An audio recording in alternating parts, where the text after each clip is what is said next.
Hi friends, आजच्या या व्हिडिओमध्ये आपण बघणार आहोत इमिशन ऑफ हीट रेडिएशन हा टॉपिक, ज्याच्यामध्ये आपण डिस्कस करणार आहोत theory of exchange of heat, okay, which is put forward by Pierre प्रिवोस्ट.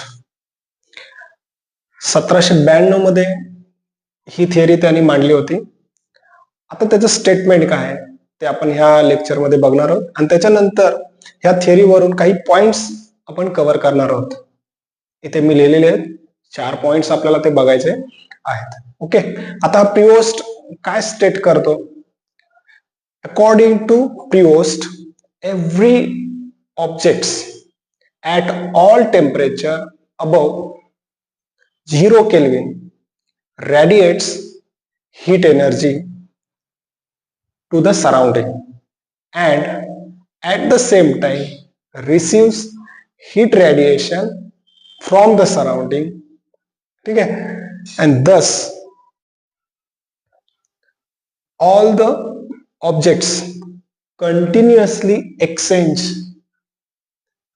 heat energy between surrounding and that object. म्हणजे त्यांच्यामध्ये दोन्ही ह्याच्यामध्ये काय होतं, कंटिन्युअसली हीट एक्सचेंज होतं. आता हे आपण मराठीत मध्ये समजून घेऊया की तो काय सांगतो. त्याचं असं म्हणणं आहे की ऑल ऑब्जेक्ट्स म्हणजे सर्व आपण म्हणूया वस्तू, मग त्या युनिव्हर्स मधल्या कुठल्याही असू द्या, ते काय करतात, ऑल टेम्परेचरला कुठल्याही तापमानाला फक्त अट आहे अबव द 0 केल्विन. आता 0 केल्विन काय हे आपण नंतरच्या लेक्चरला आपण एकदा डिस्कस करू, पण 0 केल्विन याचा अर्थ लक्षात ठेवा की युनिव्हर्स मधलं सर्वात लोएस्ट टेम्परेचर, की याच्या खाली कुठलं टेम्परेचर असणार नाही. पण ह्या टेम्परेचरच्या अबव कुठलाही तुम्ही टेम्परेचर घ्या, म्हणजे 1 केल्विन पासून ते आपण पकडूया इन्फायनाइट टेम्परेचर तुम्ही घेऊ शकता, त्या कुठल्याही टेम्परेचरला सर्व ऑब्जेक्ट काय करतात, हीट रेडिएशन एकतर इमिट करतात आणि त्याच सराउंडिंगला, आणि त्याच वेळी सराउंडिंग मधून हीट ऍब्सॉर्ब पण करतात. म्हणजे काय, देणं आणि घेणं, एक्सचेंज करतात. त्याला थोडक्यात काय सांगायचंय, ते एक्सचेंज करतात कुणाला, हीटला. म्हणून ती थिअरी काय झाली, theory of exchange of heat.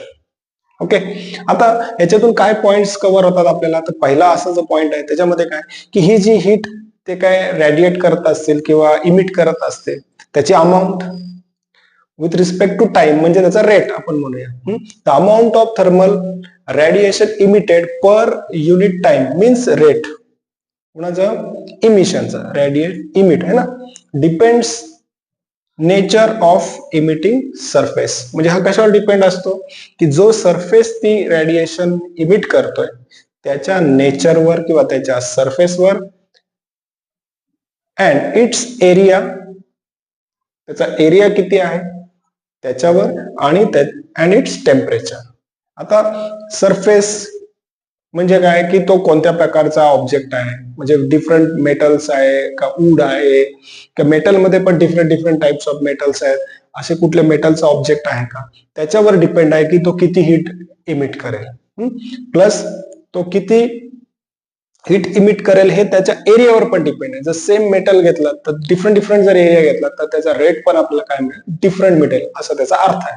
तसंच जर एरिया सेम आहे, ऑब्जेक्ट एकाच मटेरियलचा आहे, म्हणजे नेचर पण सेम आहे, तर ते कशावर डिपेंड असेल, टेम्परेचरवर, की त्याचं टेम्परेचर किती आहे त्या सिच्युएशनला, त्याच्यावर डिपेंड आहे की तो किती इमिट करेल.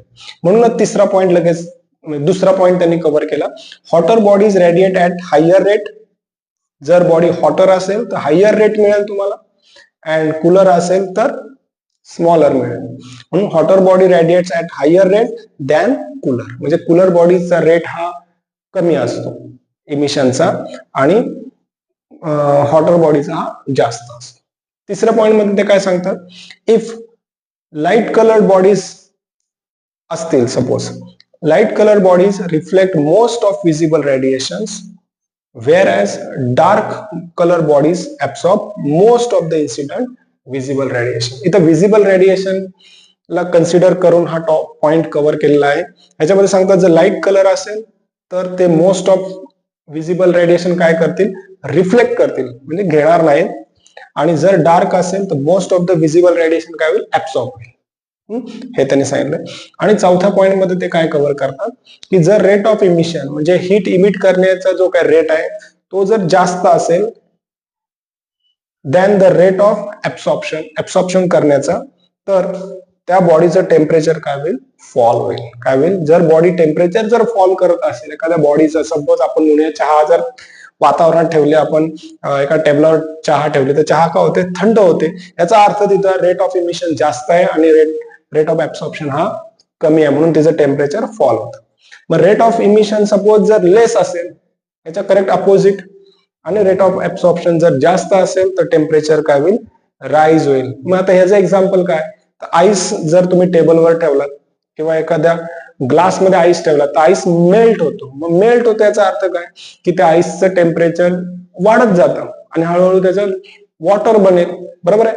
म्हणजे तिथं त्याचं टेम्परेचर वाढत जाईल, पण टेम्परेचर राईज. म्हणजे इथं लक्षात ठेवायचं की तिथं रेट ऑफ इमिशन हे लेस आहे आणि ऍब्सॉर्प्शन जास्त आहे. तो सराउंडिंग मधून हीट जास्त ऍब्सॉर्ब करतोय म्हणून तो मेल्ट होतोय आणि इमिशन फार कमी देतोय सराउंडिंगला.